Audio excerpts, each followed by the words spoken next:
નિસહાય blind charitable સેવા trust દ્વારા અંધજનો અને વિધવા બહેનોને 100થી વધુ રેઇનકોટનું નિઃશુલ્ક વિતરણ. આગામી ચોમાસાની ઋતુને ધ્યાનમાં રાખીને નિસહાય બ્લાઇન્ડ ચેરિટેબલ સેવા ટ્રસ્ટ દ્વારા અંધજનો, વિધવા બહેનો તથા તેમના બાળકો માટે કમાટીબાગ ગેટ નંબર 2 ખાતે રેઇનકોટ વિતરણ કાર્યક્રમનું આયોજન કરવામાં આવ્યું હતું. કાર્યક્રમ દરમિયાન જરૂરિયાતમંદ લાભાર્થીઓને 100થી વધુ રેઇનકોટનું નિઃશુલ્ક વિતરણ કરવામાં આવ્યું હતું. ચોમાસાની ઋતુ દરમિયાન વરસાદથી સુરક્ષા મળી રહે અને જરૂરિયાતમંદ પરિવારોને સહાયરૂપ બનાવવાના હેતુથી ટ્રસ્ટ દ્વારા આ સેવાકીય પહેલ કરવામાં આવી હતી.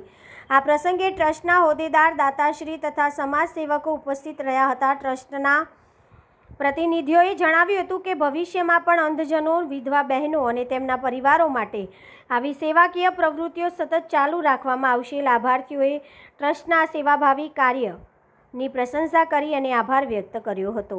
અમારી સંસ્થા નિસહાય બ્લાઇન્ડ ચેરિટેબલ ટ્રસ્ટ દ્વારા આવનારી ચોમાસાની ઋતુના નિમિત્તે અંધજનો તથા તેમના બાળકો તથા વિધવા બહેનો માટે રેઇનકોટ વિતરણનો પ્રોગ્રામ કરવામાં આવ્યો હતો, જેમાં 150થી વધારે અંધજનો, વિધવા બહેનો તથા એમના બાળકોને રેઇનકોટનું વિતરણ કરવામાં આવ્યું.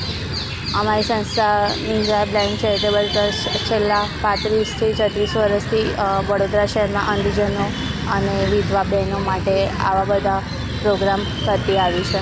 નિસહાય બ્લાઇન્ડ ચેરિટેબલ ટ્રસ્ટ દ્વારા જે વિવિધ કાર્યક્રમો થાય છે, અન્ન વિતરણ, ધાર્મિક કાર્યક્રમો, સાંસ્કૃતિક, રાષ્ટ્રીય કાર્યક્રમો, સમૂહ લગ્ન ઉપરાંત અન્ન વિતરણ અને બાળકોની શૈક્ષણિક સહાયતા, એના ભાગરૂપે આજે સયાજીબાગ બીજા ગેટ ખાતે ચોમાસા નિમિત્તે લગભગ 80થી વધારે રેઇનકોટ અંધજનો અને તેમના બાળકો માટે કરવામાં આવેલી હતી.